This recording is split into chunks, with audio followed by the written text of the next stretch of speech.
Good morning बच्चों। आज 11वीं के अर्थशास्त्र में हम देखते हैं निर्धनता। निर्धनता गरीबी जो है, एक जो परिवार होता है अपनी आधारभूत आवश्यकताओं को जुटा पाने में वो असमर्थ होता है, उस परिवार को हम गरीबी रेखा से नीचे मानते, गरीबी रेखा के अंतर्गत मानते हैं, क्योंकि वो अपनी मूलभूत आवश्यकता जो होती है उसको जुटा पाने में असमर्थ होते हैं, उसको हम गरीब की श्रेणी में रखते हैं। तो गरीबी के कारण बहुत सारे होते हैं, गरीबी के कारण पढ़े हैं पिछली कक्षा में। तो अब हम उस कारण के जो हटाने के सुझाव पढ़ेंगे। तो देखते हैं भारत में निर्धनता या गरीबी को हटाने के लिए सुझाव दिया गया है। तो उसमें हम देखते हैं पहला दिया हुआ है कि विकास दर में वृद्धि करना चाहिए। सरकार को चाहिए कि जो देश हमारा विकास कर रहा है, जिस दर से विकास कर रहा है, उसको बढ़ाना चाहिए, वृद्धि करना चाहिए। देश में ऐसे ऐसे उद्योग खोलना चाहिए, ऐसे व्यवसाय को व्यवस्था करना चाहिए, लोगों को प्रेरित करना चाहिए कि उनकी जो आय बढ़े।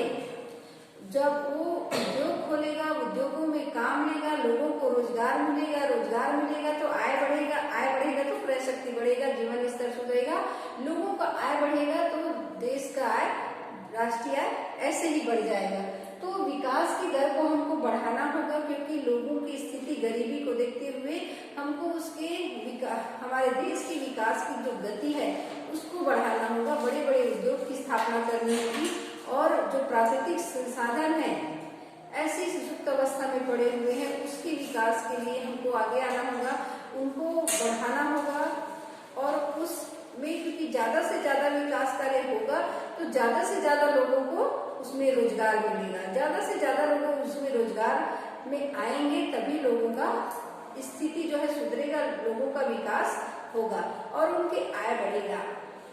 लोगों की आय बढ़ने से देश का राष्ट्रीय आय बढ़ता ही है। अब देखते हैं हम दूसरा, साक्षरता में वृद्धि। लोगों हमारे देश में जब से हमारा देश आजाद हुआ है, पहले तो देश में शिक्षा का प्रचार बहुत ही कम था, पढ़ते नहीं थे लोग, मतलब उनके बारे में उतना ध्यान ही नहीं जाता था, क्योंकि सब ध्यान किसमें था, रोटी कपड़ा में। लोगों को अपने खाने के लिए और अपनी स्थिति को देखने में से फुर्सत नहीं, तो शिक्षा के बारे में सोचना ही क्या है। तो साक्षरता की दर अगर हम बढ़ाते हैं तो लोगों की सोच में परिवर्तन होगा, पढ़ाई लिखाई करेंगे और नौकरी के साथ साथ अपने जो दिमाग है व्यवसाय में भी लगाएंगे, तो उनका कैसे भी करके उनकी जो आय है वो बढ़ेगा। आय बढ़ेगा तो गरीबी ऐसे ही हट जाएगी। तो लोगों को इसके लिए हमको साक्षर करना ज्यादा जरूरी है, क्योंकि साक्षर करने से लोग अपने बारे में सोचते हैं, अपने व्यक्तित्व के बारे में सोचते हैं, अपने विकास के बारे में सोचते हैं और उसकी सोचने की क्षमता भी बढ़ जाती है। और निरक्षर लोग सीमित रहते हैं, उनकी सोच सीमित रहती है और वो ज्यादा दूर तक सोच नहीं सकता जितना एक साक्षर व्यक्ति सोचता है, क्योंकि उस साक्षर व्यक्ति को देखने, परखने, पढ़ने से बहुत कुछ जानकारी हो जाती है, सीखता है और सीखते ही जाता है। तो साक्षर करने से भी लोगों के विकास में वृद्धि होगा और उनके व्यय में, आय में वृद्धि होगा, क्योंकि वो कुछ न कुछ करना चाहेगा, क्योंकि सोच में परिवर्तन होता है। तो साक्षरता हमारे जीवन को बदल देता है। अब देखते हैं पूंजी निर्माण। पूंजी निर्माण की दर को भी बढ़ाना होगा, क्योंकि हमारे देश में पूंजी निर्माण की दर बहुत कम है। उसको बढ़ाने से लोगों को साख मिलता है, ज्यादा साख मिलने से क्या है, उद्योग, कृषि, व्यवसाय अधिक अच्छे से करेंगे, खनन अधिक से करेंगे, हमारे प्राकृतिक संसाधन जो बहुत प्रचुर मात्रा में है, अगर उस पर हम पूंजी अधिक लगाते हैं तो उस पर जितना हम पूंजी लगाएंगे वो कच्चा माल उद्योगों के लिए मिलेगा, उद्योग उस कच्चे माल का प्रयोग नए सामान बनाने में करेगा और उसको विदेशों को निर्यात करेगा, अपने देश में खपत करेगा। तो ये क्या है, इसके चलते कच्चा माल से लेकर बना हुआ माल देश और विदेश तक जाने में कितने लोगों को इसमें रोजगार मिलेगा, कितने लोगों का आय बढ़ेगा। क्योंकि शुरू से जब हम धरती के गर्भ से कोई भी खनिज तत्व निकालते हैं तो खनन से लेकर मजदूरों की आवश्यकता पड़ती है, वस्तु को बनाने में, ढोने में, आवागमन में, सब इसमें व्यापार में बहुत सारे लोग जुड़े होते हैं। तो करोड़ों करोड़ों अरबों लोगों की संख्या इसमें जुड़े होते हैं। तो सबको उसमें रोजगार मिलता है और उनकी आय बढ़ती है। तो इसके लिए हमको ज्यादा से ज्यादा पूंजी निर्माण की आवश्यकता पड़ेगी, क्योंकि बड़े बड़े कार्य के लिए पूंजी की आवश्यकता पड़ती है, जो हम साख के आधार पर किसी दूसरे को हम ऋण के रूप में देते हैं और उस ऋण के रूप में वो लेकर उस कार्य को करता है। चौथा देखते हैं हम श्रम गहन तकनीक। श्रम गहन तकनीक भी लोगों की आय और रोजगार को बढ़ाता है, क्योंकि ज्यादा से ज्यादा हम मशीन से ना करके हम लोगों के द्वारा कार्य अगर कराते हैं तो लोगों को ज्यादा से ज्यादा रोजगार मिलेगा। नहीं तो बहुत सारे काम एक अकेले मजदूर मशीन कर लेता है बहुत लोगों का कार्य।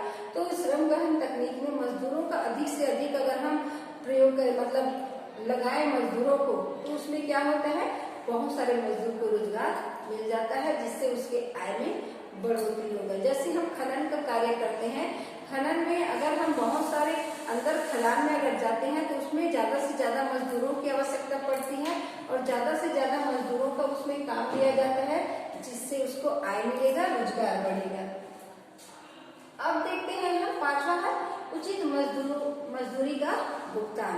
तो सरकार को चाहिए कि जो मजदूरी दर जो है उसको एक नियम बनाना चाहिए, मजदूरी दर को एक नियत रखना चाहिए कि मजदूरों को जो है कितना मेहनताना मिलना चाहिए। तो आजकल वो भी क्या है कि जो मजदूर है उसको कितने घंटे काम करना है और कितने घंटे में उसको रोजी कितना देना चाहिए, ये नियत कर दिया गया। तो इससे क्या होता है, उनको उचित मात्रा में उसको उसकी मजदूरी मिल जाती है, काम जैसे करता है उसके अनुसार उसको मजदूरी मिलता है। तो ये सरकार द्वारा यह नियत करने से, सरकार द्वारा यह तय करने से उसको ये पता चल जाता है कि हम कहीं पर भी काम करें, 8 घंटे अगर हम काम करते हैं तो 8 घंटे के हिसाब से हमको कितना उसमें रोजी हमको मिलता है, रुपए कितना मिलता है।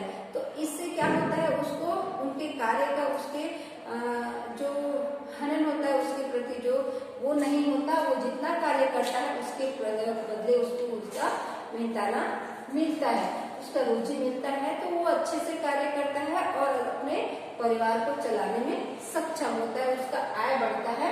और इसी प्रकार उसका आय बढ़ने से देखोगे तो गरीबी दूर होता है धीरे धीरे, क्योंकि वो अपने परिवार को चलाने में सक्षम है, उसका आय बढ़ेगा तो देश का आय तो बढ़ेगा ही। तो मजदूरी दर हमको निश्चित करना चाहिए, क्योंकि मजदूरी दर निश्चित करने से बड़े बड़े जो पूंजीपति है, जो निजी कंपनी वाले हैं, वो उस पर अत्याचार नहीं कर सकता। क्योंकि कभी कभी ऐसा देखा जाता है कि निजी जो कंपनी होते हैं वो अपने हिसाब से रोजी तय करते हैं, मजदूरों का वेतन तय करते हैं और अपने हिसाब से देते हैं। परंतु जब सरकार नियत कर देते हैं, बांध देते हैं कि इतना हमको देना है, 8 घंटे उसको कार्य लेना है, 8 घंटे में इतना रोजी उसको मिलना चाहिए, तो उसके हिसाब से फिर चलता है। इसमें निजी कंपनी उस पर अत्याचार नहीं कर सकता, और करता भी है तो इसमें मजदूर अपना आवाज उठा सकता है, अपना बात वो रख सकता है, तो उसके सरकार के खिलाफ कोई नहीं जाता। अब देखते हैं कृषि में सुधार। कृषि में भी सुधार करने की आवश्यकता है कि जो हम पुराने तरीके से चले आ रही खेती कर रहे हैं, वही हल और बैल, और पानी की सुविधा नहीं, आसमान पर हम टिके रहती है हमारी नजर, जब वर्षा हो तब खेती हो और वर्षा ना हो तो सूखा पड़ जाए। तो इससे सुधार करना चाहिए, नई तकनीक की खेती और पानी, खाद, बीज, उन्नत किस्म की बीज, अच्छी खाद और जो सिंचाई की व्यवस्था अगर हम करते हैं तो कृषि में भी सुधार आएगा।